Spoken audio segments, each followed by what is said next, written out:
on your batteries. Check. Emergency center. Check. Store up your water. Check. And board up your window. Check. So you got to place it. Check. Before it is too late. Check. Disaster could happen anytime, any place. Welcome to From Danger to Safety, the official disaster preparedness program from the National Emergency Management Agency, Nema. This show is proudly brought to you by our sponsor, National Caribbean Insurance. Stay with us as we move from danger to safety.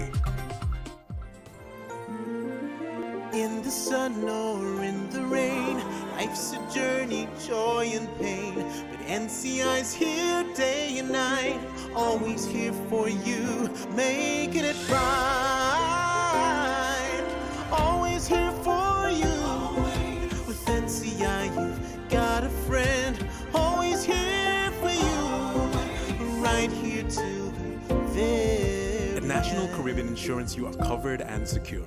We're your partner, your protector, your peace of mind. So for home, for health, for life, choose NCI because we're always here for you. Always. Always here for you. With NCI, you've got a friend. Always here for you.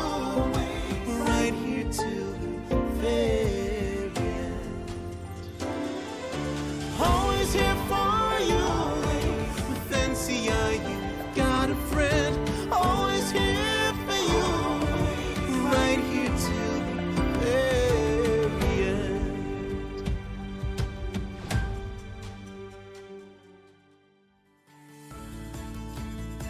On today's program, we're talking about vulnerability, understanding the risks we face in our communities, and how to spot them. We are joined by Mr. Josiah Burkett, Senior GIS Officer in the Department of Planning, Ministry of Sustainable Development. GIS, or Geographic Information Systems, is a powerful technology that uses layers of data and maps to help us understand the world around us. It can connect information about almost anything to a specific location, from population data to weather patterns. Mr. Burkett will explain how this technology helps identify vulnerable areas and how communities can play a key role in identifying these risks. He'll also show us how his work helps with critical decision-making, using a tsunami vulnerability map as a prime example of technology in action. Stay with us as we move from danger to safety. Hey, my name is Josiah Burkett, and I am the Senior GIS Officer within the Ministry of Sustainable Development, Department of Physical Planning.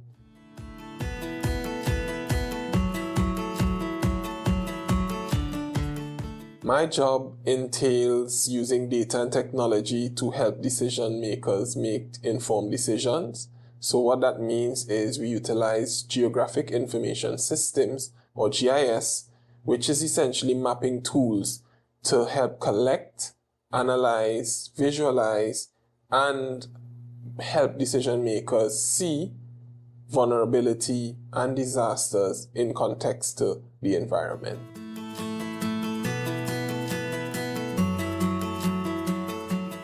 So as it relates to working with Nema and what we do, we help Nema visualize one, risk as well as assets. Critical infrastructure assets such as shelters, such as vulnerable areas and communities, and other important information as it relates to storm surge, flooding, hurricanes, etc. How we do that is we train as well as assist in mapping these assets. We go into the field with drones, with GPS devices, with tablets, and we capture data. We then use that data on our GIS tools to visualize and create maps, and then the decision makers such as the head of Nema or even the Nema district reps can visualize the information and plan for either disaster response or mitigation efforts.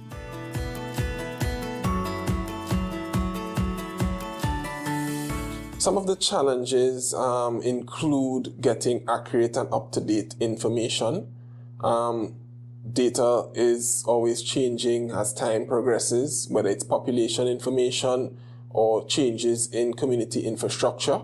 Persons are building all the time, or sometimes a building would become no longer in use. So we always need to have up-to-date information, and that's a challenge when you have limited staff. So that's another challenge, or resources such as the software and hardware. those are primarily the main challenges, but we find ways to overcome them nonetheless. It just takes more time to update the information based on the limitations we have.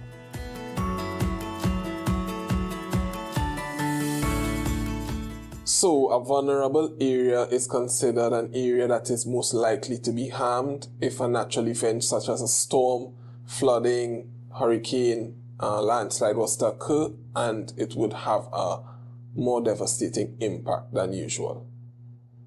So, vulnerability means the likelihood of an area or a person to be impacted by a natural or human event such as a storm, a hurricane, flooding, or even pollution.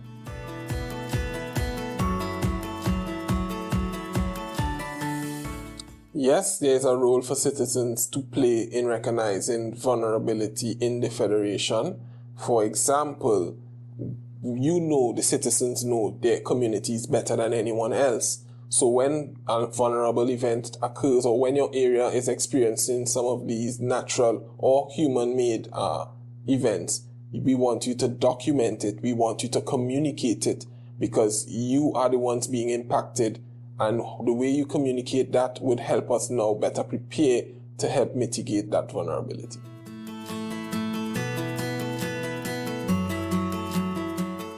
So what persons can look for to determine if their area or their community is vulnerable or not would include low-lying areas, flat areas, especially those close to the coast or close to guts. That's more likely prone to flooding.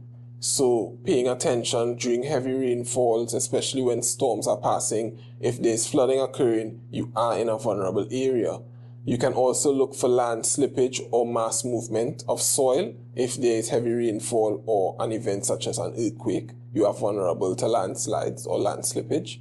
And also storm surge. If you live on the coast and you realize that the water is coming closer and closer to where you live, you are exposed to storm surge and you are in a vulnerable area. So those are some of the things that persons can look at in their community to identify if it's vulnerable or not.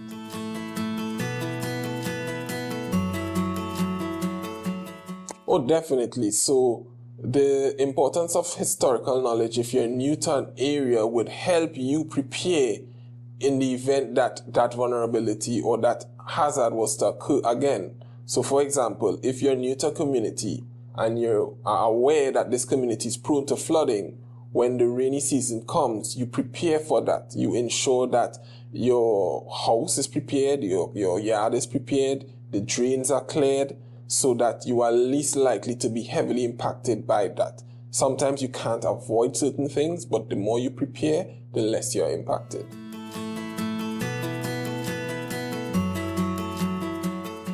If someone wanted to report a vulnerable area or a vulnerability incident in their area, what we would recommend is you document it. We believe citizens are also part of data collection, and if there is something happening in your area, such as flooding, you should take pictures, you should contact your Nema district rep or Nema themselves, document what happened, who was affected, if there was some sort of major incident that's out of the norm, and then we can add that to our data sets to help plan to prevent this from happening again.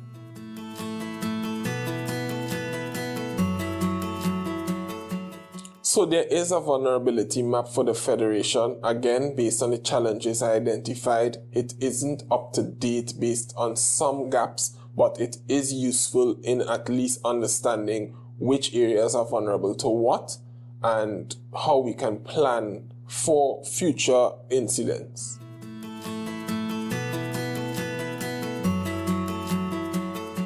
Okay, so this is an example of using GIS and data to identify a vulnerable area, as well as making sure that we prepare and plan for an incident. The light blue area that you can see here on the island, this is the Port Zante area, shows if a tsunami wave of 100 feet was to hit the island, all the communities that would be impacted. As you can see, if you're looking at the Port Zante area, a lot of the communities along the coast, including Irish Town all the way to the Ponds area, will be impacted. Now, this helps decision makers quantify how many persons may be impacted and also inform citizens of are you in that zone, that impacted zone, and where you should go so that you can be safe. So it's another example of how data is important to communicate the risk of vulnerability of an area and how persons can plan and prepare for such incidents. That's all the time we have for today's episode of From Danger to Safety. We'd like to extend a special thank you to our guest, Mr. Josiah Burkett, for shedding light on the critical role of GIS in helping us understand and prepare for our national vulnerabilities. His insights on community involvement and the power of data remind us that we all have a role to play in keeping our country safe. If you would like to report a vulnerable area, you can contact Nema by calling 466-5100, that's 466-5100, or the Nema volunteer for your area. A special thank you to our sponsor, National Caribbean Insurance, for making this program possible. The program is aired every Tuesday at 1 p.m. on Ziz Radio with a rebroadcast on television at 8 p.m. It will also be available on Nema's YouTube channel and Facebook page. For more information on disaster preparedness, follow us on our social media channels. Join us again next time as we continue to help you move from danger to safety. So you got to play safe before it is too late. Disaster could happen anytime, any place. In the sun or in the rain, life's a journey, joy and pain. But NCI's here day and night, always here for you, making it right. Always here for you. With NCI, you've got a friend, always here for you, right here till the very At National Caribbean Insurance, you are covered and secure. We're your partner, your protector, your peace of mind. So for home, for health, for life, choose NCI because we're always here for you. Always here for you. With NCI, you've got a friend, always here for you, right here till the very end. Always here for